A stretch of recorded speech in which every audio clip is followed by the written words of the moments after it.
Assalamualaikum warahmatullahi wabarakatuh. Perkenalkan, nama saya Taufik Fikri, nomor BP 19 10 11 55 31 08 26.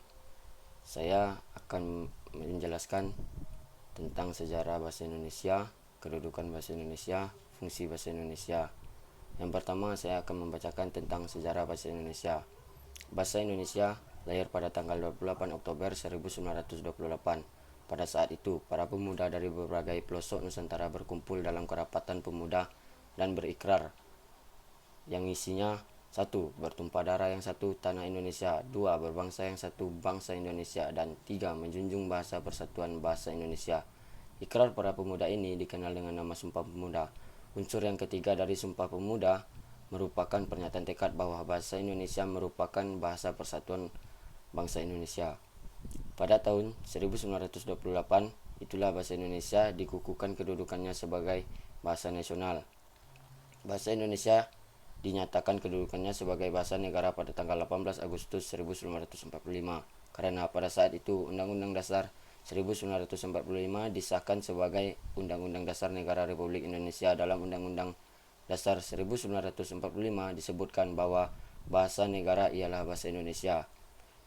Keputusan Kongres Bahasa Indonesia 2 tahun 1954 di Medan antara lain menyatakan bahwa bahasa Indonesia berasal dari bahasa Melayu. Bahasa Indonesia tumbuh dan berkembang dari bahasa Melayu yang sejak zaman dahulu sudah dipergunakan sebagai bahasa perhubungan lingua franca, bukan hanya di Kepulauan Nusantara, melainkan juga hampir di seluruh Asia Tenggara. Bahasa Melayu mulai dipakai di kawasan Asia Tenggara sejak abad ke-7. Bahasa Melayu menyebar ke pelosok Nusantara bersamaan dengan menyebarnya agama Islam di wilayah Nusantara. Bahasa Melayu mudah diterima oleh masyarakat Nusantara sebagai bahasa perhubungan antar pulau, antar suku, antar pedagang, antar bangsa, dan antar kerajaan, karena bahasa Melayu tidak mengenai tingkat tutur. Bahasa Melayu dipakai di mana-mana di wilayah Nusantara serta makin berkembang dan bertambah kukuh keberadaannya. Bahasa Melayu yang dipakai di daerah wilayah Nusantara dalam pertumbuhannya dipengaruhi oleh corak budaya daerah. Bahasa Melayu menyerap kosakata dari berbagai bahasa, terutama dari bahasa Sanskerta, bahasa Persia, bahasa Arab, dan bahasa-bahasa Eropa. Bahasa Melayu pun dalam perkembangannya muncul dalam berbagai variasi dan dialek. Perkembangan bahasa Melayu di wilayah Nusantara mempengaruhi dan mendorong tumbuhnya rasa persaudaraan dan persatuan bangsa Indonesia. Komunikasi antar perkumpulan yang bangkit pada masa itu menggunakan bahasa Melayu. Para pemuda Indonesia yang tergabung dalam perkumpulan bergerakan secara sadar mengangkat bahasa Melayu menjadi bahasa Indonesia, yang menjadi bahasa persatuan untuk seluruh bangsa Indonesia. Kebangkitan nasional telah mendorong perkembangan bahasa Indonesia dengan pesat. Peranan kegiatan politik, perdagangan, persurat kabaran, dan majalah sangat besar dalam memodernkan bahasa Indonesia. Proklamasi Kemerdekaan Republik Indonesia 17 Agustus tahun 1945 telah mengukuhkan kedudukan dan fungsi bahasa Indonesia secara konstitusional sebagai bahasa negara. Kini bahasa Indonesia dipakai oleh berbagai lapisan masyarakat Indonesia, baik di tingkat pusat maupun tingkat daerah.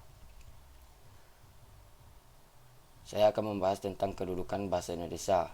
Kedudukan bahasa Indonesia yang pertama yaitu sebagai lambang identitas ataupun jati diri bangsa. 2.